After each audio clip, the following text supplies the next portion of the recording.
Gold, trusted gold buyers. మీరు తాకట్టు పెట్టిన బంగారాన్ని విడిపించి ఈ రోజు ఉన్న మార్కెట్ ధరకు కొనబడను.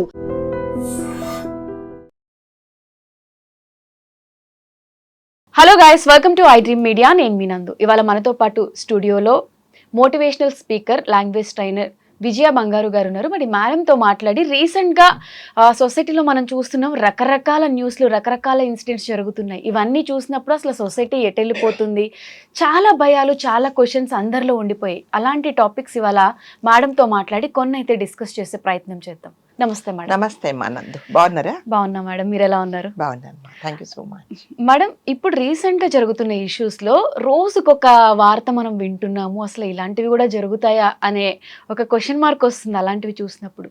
అండ్ 2 days బ్యాక్ జరిగిన ఒక ఇన్సిడెంట్, ఐపీఎస్ ఉదయ్ కృష్ణారెడ్డి అలానే ఇంకొక ట్రైనీ ఐపీఎస్ అధికారిని వేధించారు అంటూ కొన్ని వార్తలు వచ్చాయి.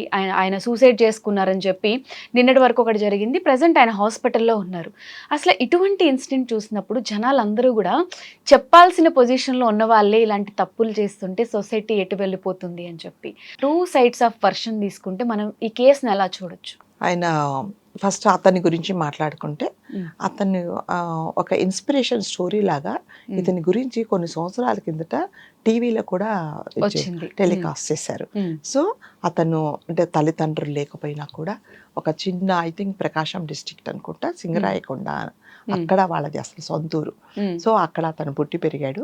చిన్నప్పుడే తల్లిదండ్రులు చనిపోతే ఒక నానమ్మ ఆమె పెంచి పోషించి ఇతన్ని ఈ స్థితికి తీసుకొచ్చింది. అంటే వాళ్ళేం పెద్ద ఉన్నవాళ్ళు కాదు. ఆమె అంటుందన్నమాట, నేను కూరగాయలు అమ్మేసి, బండి మీద కూరగాయలు అమ్మి, అలా నీకు తల్లిదండ్రులు లేరు, ఒక మంచి స్థాయికి వెళ్ళాలి అని చాలా రోజులు చెప్పేదాన్ని నేను. దాన్ని కూడా మా వాడు విని మంచి స్థితికి వచ్చాడు అని. ఇప్పుడు ఈ సంఘటనలు జరిగిన తర్వాత కూడా ఆమె చాలా ఇలా బర్స్ట్ అయిపోయారనమాట. ఎందుకు ఇలా అయింది, మా వాడు అలాంటి వాడు కాదు. ఎవరైనా ఇలాంటి తప్పులు చేస్తే, పిచ్చి పిచ్చి వేషాలు వేస్తే తీసుకొచ్చి కూర్చోబెట్టి మాట్లాడి ఇది కాదు అని చెప్పే వాడు. కానీ ఇలాంటివన్నీ మా వాడి మీద కావాలని చేస్తున్నారు అని ఆవిడే బాధ. జనరల్గా మన వాళ్ళ మీద ఎవరు ఏం చేసినా కూడా మనం ఏం చేస్తామంటే సమర్థించుకోవడానికే ట్రై చేస్తాం. సో అందులో ఆవిడ చెప్పిన దాంట్లో తప్పు అంటే కరెక్ట్ ఉండొచ్చు. అంటే ఈవిడికి చిన్నప్పటి నుంచి ఈ అబ్బాయిని చూసిన పరిస్థితే తెలుసు, కానీ బయటికి వెళ్ళాక ఒక ఐపీఎస్ పొజిషన్ వచ్చిన తర్వాత మరి ఎలా ఉంటాడు, అతని మెంటాలిటీ ఎలా ఉంటుంది అనేది ఈవిడికి తెలియకుండా ఉండొచ్చు అది. సో అందుకని ఆమె ఏం చేస్తుందంటే మా వాడు మంచివాడు అని చెప్తుంది. ఇతను ఒక చిన్న స్థాయి నుంచి చాలా కష్టపడి కొన్ని చోట్ల ఆఫీసులలో కూడా తను పని చేశాడు. చేసిన తర్వాత కష్టపడి చదువుకున్న తర్వాత తను ఒక కానిస్టేబుల్గా తను సెలెక్ట్ అయ్యాడు. అయిన తర్వాత ఇతన్ని హయ్యర్ ఆఫీసర్ ఎవరైతే సిఐ ఉన్నారో అతడు కావాలని ఇతన్ని చాలా హెరాస్ చేసేవాడట. మరి అది ఎందుకు పర్సనల్ గ్రడ్జెస్ ఉన్నాయో మనకు తెలియదు. అందరూ డ్రిల్ చేస్తూ ఉంటే నువ్వు 1 hour ఎక్స్ట్రా చేయమని, నీకు అది రాదని ఇది రాదని అందరి ముందు ఇన్సల్ట్ చేయడం, అలా చేస్తే అతను చాలా హర్ట్ అయిపోయాడు. అతను అయిపోయి, నేను ఎప్పుడైనా కూడా ఒకరిని శాసించేలాగా, ఒకరు నేను చెప్పినట్టు వినేలాగా ఉండే పరిస్థితి రావడం కానీ నేను ఇలా చేయకూడదని, ఇలా నేను చేయలేను అని చెప్పేసి రిజైన్ చేశాడు. రిజైన్ చేసి చాలా పట్టుదలగా 5 times రాశాడండి ఐపీఎస్. రాస్తే అతనికి ఒకసారి ఐఆర్ఎస్ వచ్చిందనమాట, అంటే రెవెన్యూ సర్వీస్ వచ్చింది. అతను మళ్ళీ అందులో కూడా కాదని చెప్పేసి ఫైనల్గా ఐపీఎస్ రాసి 356th ర్యాంక్ ఎబోవ్ ర్యాంక్ తెచ్చుకున్నాడు. సో అందరూ చాలా అతన్ని అప్రిషియేట్ చేశారు. అంటే ఎవరు లేరు, ఇన్స్పిరేషన్ లేదు, మీ ఫ్యామిలీ బ్యాక్గ్రౌండ్లో ఎవరు లేరు, అయినా నువ్వు ఇలా చేసావని చాలామంది అతన్ని అప్రిషియేట్ చేశారు. అతన్ని ఒక ఐకాన్గా తీసుకొని అతన్ని ఒక ఇన్స్పిరేషన్గా తీసుకున్నారు. సో అంతా కష్టపడి జీవితం అంటే ఏంటో తెలుసు, లగ్జరీ లైఫ్ అతనికి తెలియదు. నా వాళ్ళంటూ ఎవరూ లేరు, మంచి చెడు చెప్పేవాళ్ళు లేరు. నానమ్మ అనేవాడి కొంచెం పెద్ద ఆవిడ, అంతే కదా, ఆవిడకి ఇప్పుడు జరిగే పరిస్థితులు ఏంటి, సొసైటీ ఎలా ఉంది, పోకడ ఎలా ఉందనేది తెలీదు. ఇవన్నీ దాటుకొని నిన్ను నీవు నిరూపించుకొని ఇవాళ ఒక ఐపీఎస్ అంటే చాలా ప్రెస్టీజియస్ ఇది కదా, చాలా. సో వాళ్ళు ఎప్పుడు చూసినా, వాళ్ళు ఎప్పుడైనా వాళ్ళ పరిస్థితి, వాళ్ళ పొజిషన్ ఎలా ఉందంటే శాసించేది, వాళ్ళ కను సైగలతోనే వాళ్ళు ఏది కావాలో ఏది వద్దో అని చెప్పే ఇది అధికారము ఉంటుంది, ఆ దర్పము ఆ డాపు ఉంటుంది. మరి అంత ఉన్నత స్థాయికి వచ్చి ట్రైనీగా ఉన్నప్పుడు నేషనల్ పోలీస్ అకాడమీలో అతను ట్రైనింగ్గా ఉన్నప్పుడు అంతకంటే ముందే ఇతనికి ఒక ఫ్రెండ్ ఉండేది కర్ణాటక నుంచి. ఈమె కూడా ఇప్పుడు ఐపీఎస్ ట్రైనీనే. సో ఆవిడతో పరిచయం ఉంది. సో ఆవిడ కూడా అందులో ఉంది అన్న ఉద్దేశంతో సరే ఫ్రెండ్ కదా అనేసి వచ్చారు. సో ఫ్రెండ్ లాగానే ఉన్నారు వాళ్ళిద్దరు. ఉన్న తర్వాత మీకు తెలుసు కదా, ఈ ప్రపంచంలో ఆడా మగ అంటే లాస్ట్కు దేనికి దారి తీస్తుందంటే ఇలాంటి రిలేషన్షిప్కే దారి తీస్తుంది. నిజమైన ఫ్రెండ్, నిజమైన అబ్బాయి నిజంగా నీతి నిజాయితీగా అసలు ఎటువంటి స్వార్థం లేకుండా ఉండాలి అంటే అది చాలా కష్టం. అలా ఎవరైనా ఉండొచ్చు, ఉంటే వాళ్ళకి హ్యాట్స్ ఆఫ్ కదా కదా ఏదైనా సరే. సో ఇలాగే వీళ్ళు కూడా ఉన్నారు. సరే ఇద్దరికి పెళ్లి కాలేదు అప్పట్లో. ఇద్దరు చాలా క్లోజ్గా ఉండి లాస్ట్గా ఫిజికల్ రిలేషన్ వరకు వచ్చింది. మరి ఏమైందో వాళ్ళిద్దరి మధ్యలో ఏం జరిగిందో తెలియదు. ఈ అమ్మాయికి పెళ్ళి అయిపోయింది. పెళ్ళి అయిపోయింది అన్నప్పుడే ఇంకా నీకు అయిపోయింది, ఆమె నీ మనిషి కాదు. సో నీకు ఇంతకుముందు ఉన్న రిలేషన్షిప్ ఏముందో ఆమెతో ఫిజికల్గా కానీ ఎమోషనల్గా కానీ ఏదైనా కానీ ఉన్నప్పుడు అప్పుడే ఆ రోజే నువ్వు ఫుల్ స్టాప్ పెట్టాల్సింది. ఎందుకంటే సామాన్యులు జనరల్గా మామూలుగా అంటారు పెళ్ళైన దాన్ని మనకి ఎందుకు రా పడ్డావు అని జనరల్గా మామూలుగా. మరి అట్లాంటి నువ్వు ఒక హై పొజిషన్లో ఉండి ఒక ప్రొఫెషనల్ అయ్యి ఉండి, అంటే ట్రైనింగ్ అంటే చాలా you have to prove your self అండి. అన్ని విధాలా మీరు ప్రూవ్ చేసుకోవాల్సి వస్తుంది. Discipline wise plus career wise నేను చాలా పర్ఫెక్ట్ అనే నిరూపించుకోవడానికి ఉండేది అది ట్రైనింగ్. మరి ఆ ట్రైనింగ్ పీరియడ్లో నువ్వు ఆమెకి ఎప్పుడైతే పెళ్ళైపోయిందో నువ్వు అప్పుడే కట్ చేసుకోవాల్సింది. సో నేను ఇతని వైపు నుంచి మాట్లాడుతున్నాను. ఇతను ఎందుకు ఈ రోజు ఇలాంటి పరిస్థితి ఎదుర్కోవాల్సి వస్తుంది. సో అది నువ్వు కంట్రోల్ చేసుకోలేక అతను రాసిన సూసైడ్ నోట్లో మనం ఇప్పుడే చూసాము. సో నేను ఆమెతో కంటిన్యూ చేస్తున్నాను. సో కాబట్టి నాకు ఇష్టం లేకుండా కూడా వచ్చేది, అది తప్పండి. ఇష్టం లేకుండా ఎవరు కూడా ఎవరితో ఏ పని చేయించలేరు ఇష్టం లేకుండా కదా. ఇప్పుడు అతను ఏమంటాడంటే నేను లోపల ఉంటే నువ్వు గేట్ తెరువు అనేది, తలుపు తెరువు అనేది, తలుపు దబదబా కొట్టేది. నీకు ఇష్టం లేకపోతే నువ్వు అసలు తలుపే తెరవకు. తలుపు విరగొట్టేస్తుందా? విరగొట్టదు కదండి. తలుపు విరగొట్టింది అనుకో నలుగురికి తెరుస్తుంది, తన పేరే బయటకు వస్తుంది. You will be in safe side. కాకపోతే ఇక్కడ ఏంటంటే ఇతను కూడా అంతే ఇంట్రెస్ట్ చూపించాడు. సో ఇద్దరు కలిసి టైం అనేది బాగానే ఎంజాయ్ చేశారు, ఇద్దరు బాగానే ఉన్నారు. ఎప్పుడైతే ఇతనికి ఈ మధ్య కాలంలో నేను విన్నదంటే పెళ్లి చూపులు చూస్తున్నారు, తనకి పెళ్లి కాలేదు. సో ఇంకా ఎప్పుడైతే ఇతనికి మరి వేరే వాళ్ళ తన లైఫ్లోకి వస్తున్నారు అనుకున్నప్పుడు అతను చెప్పాడనమాట, ఇంకా ఇన్ని రోజులు చేసింది ఏదో చేసాము, ఇప్పుడు ఇంకా స్టాప్ చేద్దాము, నీవు వేరే నేను వేరే, నీకు నాకు సంబంధం లేదు అన్నప్పుడు ఆమె దానికి రెడీగా లేదు. ఎందుకంటే ఇతనితో ఫిజికల్గా ఎమోషనల్గా ఏముండదండి. వీటన్ని ఈ ఫిజికల్ రిలేషన్ ఎవరైతే దానికి ఇంపార్టెన్స్ ఇస్తారో వాళ్ళకి ఎమోషన్స్ ఏమీ ఉండవు. ఎమోషన్స్ ఉన్న వాళ్ళు ఫిజికల్ రిలేషన్స్ పెట్టుకోరు లేదా. నాకు మనిషి కావాలి, నాకు మీ మనసు కావాలి, మీ శరీరం నాకు అవసరం లేదు అన్నవాళ్ళు ఫిజికల్ రిలేషన్ ఎప్పుడు పెట్టుకోరు. నిజంగా ఈమె మీద చచ్చేంత ప్రేమ, ఈమె లేకపోతే తను చనిపోతాడన్నంత ఎమోషన్ ఉన్నప్పుడు ఎప్పుడైతే ఆమె పెళ్ళి అయిపోయిందో నీ మనిషి కాదు. పరాయి భార్యని నువ్వు ఆమెను ముట్టుకున్నా, ఆమెతో మాట్లాడినా, ఇంకొకలాగా నువ్వు బిహేవ్ చేసినా అది తప్పే. ఇలాంటి విషయాలు సామాన్య ప్రజలకు చెప్పాల్సిన పరిస్థితిలో ఉన్న ఇతను ఉన్నప్పుడు ఇతనే ఆ తప్పు చేస్తే దానికి ఇంకా అసలు ఏమన్నా ఉందా అండి? కంచే చేను మేస్తున్నట్టు కదా. ఇప్పుడు న్యాయం జరిగే వాళ్ళు న్యాయం చెప్పాల్సిన మీ దగ్గరికి అందరూ వస్తే మీరు న్యాయం చెప్పకపోగా మీరే అన్యాయం చేస్తే దానికి ఎవరేం చేయలేరు. ఇప్పుడు ఇతను ఎదుర్కొన్నది కూడా అదే. సో ఆమెకు చెప్పాడనమాట, ఇంకా కాదు అన్నప్పుడు ఆమె అది తను తీసుకోలేకపోయింది అనమాట.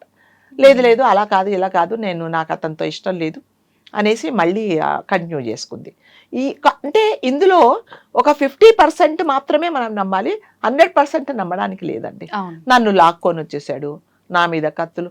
ఐపీఎస్ ట్రైనింగ్ సెంటర్లో కత్తులు ఉంటాయో ఉండవో నాకైతే తెలియదండి. ఉంటాయా కత్తులు? ఎవరి దగ్గర ఉంటాయి? సెక్యూరిటీ ఉన్నప్పుడు కత్తులతో లాక్కొచ్చి బెదిరిస్తే ఎవరో ఒకరికి చెప్పొచ్చు కదా పక్క వాళ్ళకి. అంతే కదా. నా మెడ మీద కత్తి పెట్టేశాడు, దాని తర్వాత నన్ను చంపబోయాడు, నన్ను జుట్టు పట్టుకొని లాక్కొచ్చాడు. ఇవన్నీ అంటే ఇందులో రిలేషన్షిప్ లో ఉన్నారు అనేది మాత్రమే మనం నమ్మొచ్చు. ప్లస్ ఈ పెళ్ళి అయిన తర్వాత కూడా మీరు అదే కంటిన్యూ చేశారు. ఎప్పుడైతే తను అది వద్దు అన్నాడో ఆమె దాన్ని బ్రేక్ చేసుకోలేకపోగా ఇవన్నీ చేసింది. సో ఇద్దరు నన్ను లాక్కొచ్చాడు, నా మీద ఏదో కంటమ్స్ విసిరేశాడు. తర్వాత నా పాస్వర్డ్ నా దగ్గర నుంచి బలవంతంగా లాకాడండి. నీ పక్క రూమ్ లోనే ఇంకొక ఐపీఎస్ ఉంటారు, ఇంకొక ట్రైనీ ఉంటారు. నిన్ను కొడుతున్నప్పుడు నువ్వు గట్టిగా అరవాలి, కేకలు పెట్టాలి. నా దగ్గర పాస్వర్డ్ లాక్కుంటున్నాడు, నా ఫోన్ లాక్కుంటున్నాడు, నన్ను ఈ రూమ్ లో బంధించాడు అని నువ్వు గట్టిగా కేకలు వేస్తే ఎవరైనా వస్తారు. సో ఇందులో కొన్ని మాత్రమే నమ్మొచ్చు నందు, కొన్ని మాత్రం నమ్మడానికి లేదు. నేను అలా అని ఇతను చాలా క్లీన్, ఇతను చాలా పర్ఫెక్ట్ అని నేను చెప్పట్లేదు. కొన్ని విషయాలు మాత్రం మనం నమ్మడానికి అయితే వీల్లేదు, రెండు సైడ్స్ అంటిల్ అన్లెస్ మళ్ళీ మనకి కరెక్ట్ గా రిపోర్ట్ వచ్చేదాకా. సో అది ఆమె తీసుకోలేకపోయింది. ఇతను ఏం చేశాడంటే టు బీ సేఫ్ సైడ్, ఎందుకంటే పెళ్ళైన అమ్మాయి కదా, పెళ్ళైన ఆమెతో నువ్వు ఫిజికల్ రిలేషన్ పెట్టుకోవడమే ఒక బ్లండర్ మిస్టేక్. సరే రేపొద్దున ఏదన్నా వాళ్ళ హస్బెండ్ కు తెలిస్తే నన్నేమన్నా అంటారేమో అనేసి అతను చేయాల్సినది వీడియోలు తీసుకోవడము అవన్నీ చేసి, ఇదిగో మీ ఆవిడ నాకు ఇష్టం లేదు, ఇష్టం లేకుండా నా మీద పడిపోతుంది, నన్ను ఇంకా ఏదో చేసేస్తుంది, కాబట్టి నా తప్పేం లేదు, ఇదిగో మీ ఆవిడ నన్ను కంట్రోల్లో పెట్టుకోమని అతను అవన్నీ మెసేజెస్ అతనికి ఇచ్చాడు. అతనికి పంపించే బదులు, ఆ హస్బెండ్కి పంపించే బదులు నువ్వు అదే తీసుకొచ్చి నీ హయ్యర్ ఆఫీసర్స్ ఎవరున్నారో, నీకు ఎవరైతే ట్రైనింగ్ ఇస్తున్నారో వాళ్ళందరి మధ్యలో నువ్వు పెట్టాల్సింది. సరే ఇన్ని రోజులు నేను కంటిన్యూ చేసుకున్నాను, ఇప్పుడైతే నాకు ఆమెకు సంబంధం లేదు, సో నేను వద్దంటున్నా, ఈవిడ నన్ను ఇబ్బంది పెడుతుంది, మీరు ఒకసారి చెప్పండి, నువ్వు చెప్పాల్సింది. నువ్వు చెప్పలేదు, అది చెప్పకపోగా నువ్వు అతనికి పంపించావు. అతను ఏం చేశాడు, వాళ్ళ హస్బెండ్, మరి ఏ హస్బెండ్ మాత్రం ఊరుకుంటాడండి? ఎంత ఐపీఎస్ అయినా కూడా ఎవరు ఊరుకోరు కదా. ఒకరి భార్యను ఇంకొకరు షేర్ చేసుకుంటున్నారంటే ఎవరు మాత్రం ఊరుకోరు. సో అతను ఈమెను కోపడ్డా, ఈమె ఏం చేసిందంటే, ఇది నీకు నాకు మధ్యలో, మరిద్దరి మధ్యలో ఉండాల్సింది, నువ్వు అతనికి ఎందుకు చెప్పావు? సో నువ్వు నా జీవితాన్ని నాశనం చేశావు కాబట్టి అతని మీద లేనిపోను, అంటే లేనివి ఉన్నవి కొన్ని అయితే లేనివి ఇంకా కల్పించేసి కంప్లైంట్ ఇచ్చింది. సో జనరల్గా అంటే ఈ భార్యా బాధితులు అంటారు కదా. సో ఇప్పుడు మన సొసైటీలో ఏమిటంటే ఆడవాళ్ళు ఏం చెప్పినా కూడా, వాళ్ళు ఐఏఎస్ అయినా ఐపీఎస్ అయినా, ఒక మినిస్టర్ అయినా, ఇంకొక సెంట్రల్ మినిస్టర్ అయినా, స్టేట్ మినిస్టర్ అయినా, ఆడవాళ్ళు నాకు అన్యాయం జరిగిందంటే ఫస్ట్ తీసుకెళ్లి మగవాళ్ళని లోపలిస్తారు. ఇంకా ఏం చూడరు. మహిళా సంఘాలు వస్తారు, తర్వాత నేనున్నాను నీకు అని అందరు వస్తారు. కానీ మగవాళ్లకు సామాన్యుడి దగ్గర నుంచి ఐపీఎస్ల వరకు నేనున్నానని ఎవరు రారు. సో ఇతని విషయంలో కూడా అదే జరిగింది. సో కంప్లైంట్ ఇచ్చారు, అతను ఇమీడియట్ గా సస్పెండ్ చేశారు ట్రైనింగ్ నుంచి. సో ఆ డిప్రెషన్ తను తట్టుకోలేక ఏం చేశాడంటే, జరిగిందంతా ఇది. సో నా తప్పు నీ తప్పు లేదని అక్కడ చెప్పడానికి లేదు. తప్పు లేకపోతే అసలు ఆమె నువ్వు అలవే చేయకూడదండి. మీరు చెప్పండి, అది కరెక్టా? అలవ్ చేయడం అనేది తప్పు. నీకు ఇష్టం లేదు, నువ్వు ఇప్పుడు రియలైజ్ అయ్యావు, ఇన్ని రోజులు నేను కంటిన్యూ చేసుకున్నాను, పెళ్ళైన ఒక పరాయి స్త్రీని నేను ఎటువంటి సంబంధం పెట్టుకోకూడదు ఆమెతో అనేది నీకు ఆలోచన ఉండింటే అసలు నువ్వు ఈ రోజు ఈ పరిస్థితి ఇంత వచ్చేది కాదు. అంటే ఒక కష్టపడి రాయి కూర్చుకొని ఒక బిల్డింగ్ కట్టుకున్నట్టు ఎంతో కష్టపడి నువ్వు ఈ రోజు ఈ పరిస్థితికి ఈ స్థాయికి వచ్చినప్పుడు నీ ఆశలు నీ ఫ్యూచర్ అంతా ఒక పేక మేడలాగా కూలిపోయింది.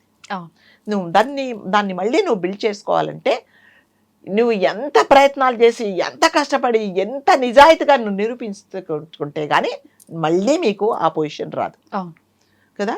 కాబట్టి ఏం చేశాడంటే ఇచ్చాడు, తీసుకెళ్ళి అతన్ని నువ్వెందుకు చేసావు అనేసి అతన్ని సస్పెండ్. ఇవన్నీ ఎందుకు చెప్తున్నానంటే, ఆడవాళ్ళకి సింపతి ఉంటుంది సొసైటీలో, అయ్యో పాపం అని అంటారు, మగవాళ్లకు లేదు, మగవాళ్ళకి ఏమి జరిగినా కూడా నీదే తప్పు అనే పరిస్థితి వచ్చింది ఇప్పుడు.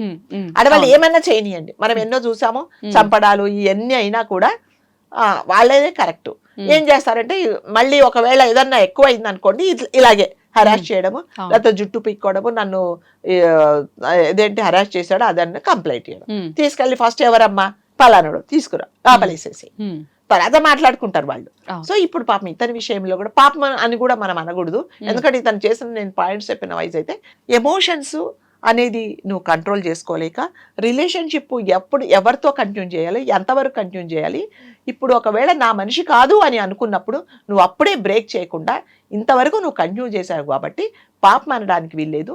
అంటే ఒక మంచి పరిస్థితిలో, ఒక మంచి స్థాయిలో ఉన్నావు, చాలా చదువుకున్నావు, అసలు నేను ఇలా చేస్తున్నాను ఈమెతో, రేపొద్దున వాళ్ళ హస్బెండ్కి తెలిస్తే కాన్సిక్వెన్సెస్ ఏంటి, నేను నలుగురికి చెప్పాల్సిన పొజిషన్లో ఉన్న నేను ఇవాళ అతని ముందు నేను తల ఉంచుకోవాలి కదా అనేది కూడా ఆలోచించకుండా అతను చాలా ధైర్యంగా రాశాడు. మేము కంటిన్యూ చేసుకుంటున్నాం పెళ్ళి అయిన తర్వాత కూడా. కాబట్టి ఇతన్ని మనం పాపం అనొద్దండి. కాకపోతే ఏమిటంటే అతను ఒక లెటర్ రాశాడు, నాదేం తప్పులేదు, ఇవన్నీ నేను వీడియోస్ అన్ని నేను పెడుతున్నాను, నన్ను ఇష్టం లేకుండానే అది చేసి, ఇష్టం లేకుండా ఏది ఎవరితో చేయించలేరండి, అవునా, బలవంతంగా ఎవరు చేయించలేరు. సో ఇతను కూడా బోత్ సైడ్స్ తప్పులు ఉన్నాయి. సో కాకపోతే ఏంటంటే ఇప్పుడు నిజంగా అతను కోలుకోవాలని మనం కోరుకుందాము. అతను నిర్దోషి అయితే తప్పకుండా ఒక ప్రెస్ మీట్ పెట్టి జరిగింది ఇది నా పరిస్థితిలో, నేను ఈ పరిస్థితుల్లో ఆమెతో కంటిన్యూ చేశాను, దాని తర్వాత ఆయన రియలైజ్ అయ్యాను, నేను వద్దన్నాను అని నువ్వు ధైర్యంగా ఏదో ఒక మీటింగ్ పెట్టి ఒక ప్రెస్ మీట్ పెట్టి చెప్పాల్సినది అయితే ఉంది. So coming to other side of the coin, ఈమె గురించి మాట్లాడుకుంటే ఒక ఐపీఎస్ ఆఫీసరు, జనరల్ గా మగవాళ్ళ కంటే లేడీ ఐపీఎస్ అనగానే మనము చాలా క్రేజ్ ఉంటుంది కదా.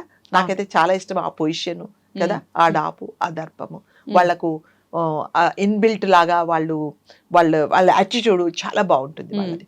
నువ్వు అంత మంచి పొజిషన్లో ఉండి మళ్ళీ చెప్పినట్టుగా నలుగురికి ఒక ఇన్స్పిరేషన్గా ఉండాల్సిన దానివి.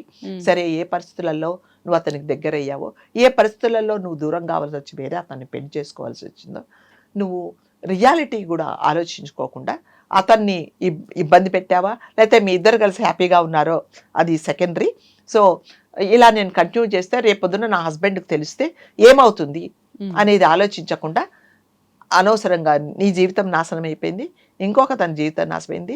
ఏమీ తెలియని ఒక హస్బెండ్ అనేది ఇప్పుడు మళ్ళీ ఏ కుక్కర్ అంటే మామూలు అయితే ఇంకా మళ్ళీ డ్రమ్ములో కుక్కర్లు ఎత్తుక్కోకుండా కదా అన్నీ అయిపోతున్నాయి, మిక్సీలు, కుక్కర్లు, తోయడాలు, కేకులు తెరిపించడాలు, ఇప్పుడు లాస్ట్ గా పాములతో కనిపించడానికి కూడా రెడీ అయిపోయారు, పాములను కూడా పట్టుకొని వస్తున్నారు. సో ఏమి తెలియని అతను ఇప్పుడు బలైపోతాడు, అంతే కదా. ఇప్పుడు అతన్ని నువ్వు ఎవరైతే నీ ఎక్స్ బాయ్ ఫ్రెండ్ ఉన్నాడో అతన్ని వదులుకోలేవు, ఇతనితో నువ్వు సంసారం చేయలేవు.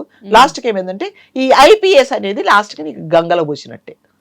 దేనికి పనికి వచ్చిందండి? ఇప్పుడు మీకు ఇంత కష్టపడి మీరు ఎంత కష్టపడితే మీరు ఈ పరిస్థితికి వచ్చారు చెప్పండి. ఇవన్నీ ఏమి ఆలోచించకుండా, అంటే మనం ఆలోచన శక్తి అనేది జనరల్గా ఏమంటారంటే నందు, చదువుకుంటే వాళ్ళకి చాలా తెలివితేటలు ఉంటాయి, చాలా కాన్సిక్వెన్సెస్ వాళ్ళు ఎలా ఉంటాయో ఆలోచించి ప్రతి అడుగు ఆచితూచి చేస్తారు. వీళ్ళిద్దరి విషయంలో ఏం ఆచితూచి వేశారు చెప్పండి? మామూలుగా అంటే ఆటో నడుపుకుంటే వాడి భార్య ఎలా చేసిందో అలాగే చేసావు, తర్వాత రిక్షా నడుపుకుంటే అంటే వాళ్ళ తెలివితేటలు అంతవరకే ఉంటాయి. కాన్సిక్వెన్స్ ఇప్పుడు పలానోడు ఉన్నాడు, వాడితో నేను ఎంజాయ్ చేస్తా అనేసి వాడిని ఏదో చంపేసి వాడిని ఏదో ఇబ్బంది పెట్టి వెళ్ళిపోతున్నారు. ఈ విషయంలో కూడా అదే జరిగింది. నువ్వు ఎన్ని రోజులు కంటిన్యూ చేస్తావు? పెళ్ళైన దానివి వేరే వ్యక్తితో ఎన్ని రోజులు కంటిన్యూ చేస్తావు? అంత మాత్రం ఆలోచన లేదా? అతనేదో రియలైజ్ అయ్యి వద్దు అన్నందుకు ఇంత క్రియేట్ చేసావు, ఇద్దరు పాడైపోయారు.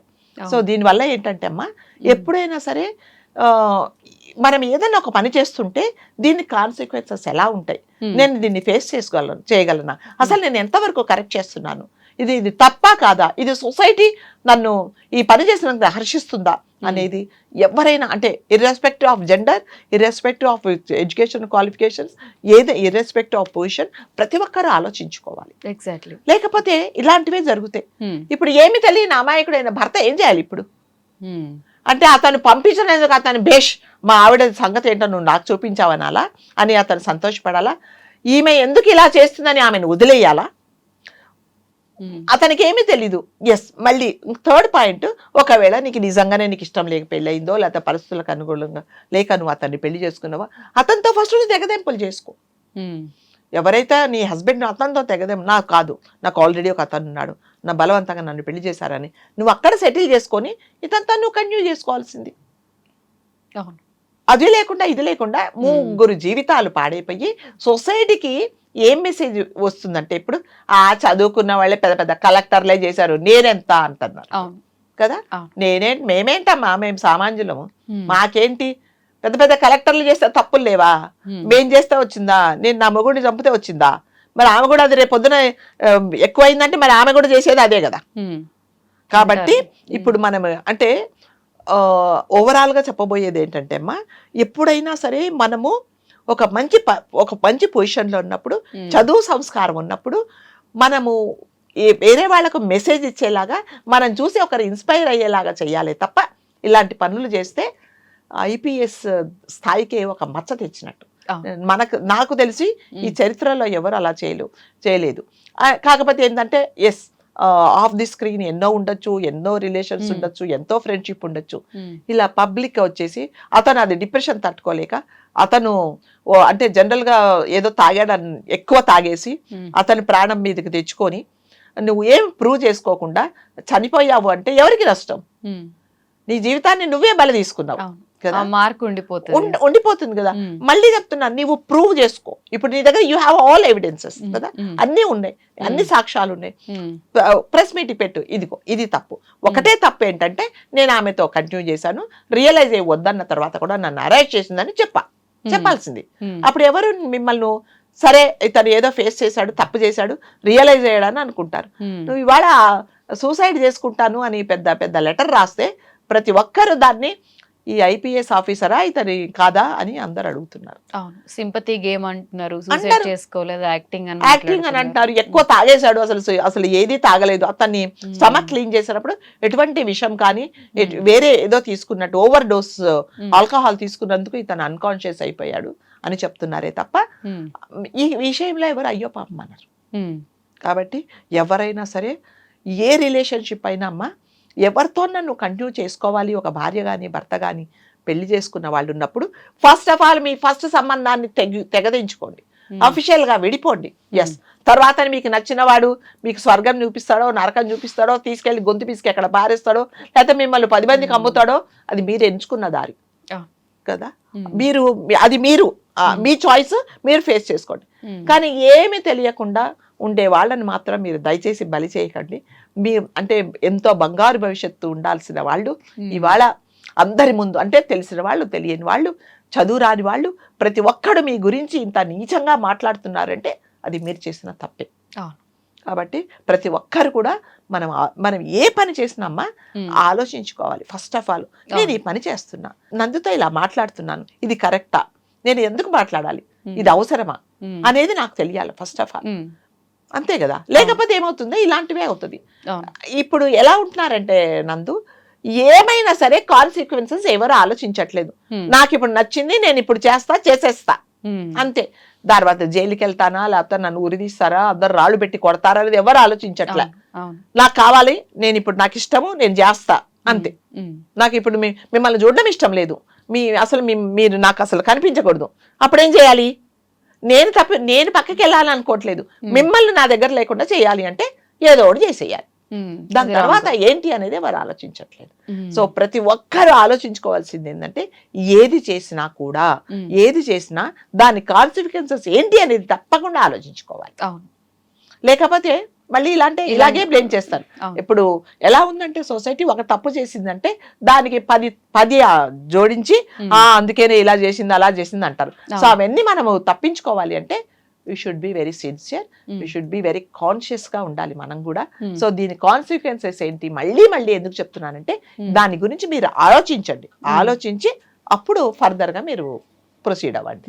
చదువుకున్న వాళ్ళైనా చదువు లేని వాళ్ళైనా కూడా ఏది చేసినా కూడా ఆలోచించి. ఇప్పుడు ఈ ఐపీఎస్ వాళ్ళని ఏం చేస్తున్నారంటే ఒక ఏంటి ఎగ్జాంపుల్ గా తీసుకుంటారు. పెద్ద ఐపీఎస్ ఆఫీసర్లే చేశారు, పెళ్ళైన వెంబడి పెట్టాడు, మేం చేస్తే ఎంత సార్ తప్పు అని అంటారు. ఇప్పుడు మనకి ఇంకొకటి అంటారు కదా, ఇంకొక ఊత ఇచ్చినట్టు జనాలకి. కాబట్టి దయచేసి ప్రతి ఒక్కరు ఆలోచించుకోవాల్సిందే. సో మీరు చెప్పే అన్ని కరెక్ట్ పాయింట్స్. ప్రెసెంట్ సొసైటీలో మనం రెగ్యులర్ గా చూస్తున్న టాపిక్స్ ఇవే కాబట్టి ఏదైనా చేసే ముందు దాని కాన్సిక్వెన్సెస్ ఆలోచించుకోవాలమ్మా. ఇటువంటి ప్రాబ్లమ్స్ ఉండవు. మనం ఎప్పుడు సేఫ్ సైడ్ లో ఉంటామని, ఎప్పుడు when you are doing something wrong, నేను కరెక్ట్ గా చేస్తా, నాకేముండవు, నేను అన్ని అవి ఎంజాయ్ చేస్తా. ఎప్పుడైతే ఒక పక్కదారిలో సొసైటీ హర్షించని పని ఎప్పుడైతే మీరు చేస్తున్నారో దానికి ఎప్పుడైనా చెడు కాన్సిక్వెన్సెస్ ఉంటాయి డెఫినెట్లీ కదా. కాబట్టి ప్రతి ఒక్కరు ఆలోచించుకోవాలి. ఓకే అమ్మా, అంటే ఏం చెయ్యాలి ఏం చేయకూడదు అనేది చాలా బ్యూటిఫుల్ గా చెప్పారు ఈ టాపిక్ లో. Thank you so much. Thank you.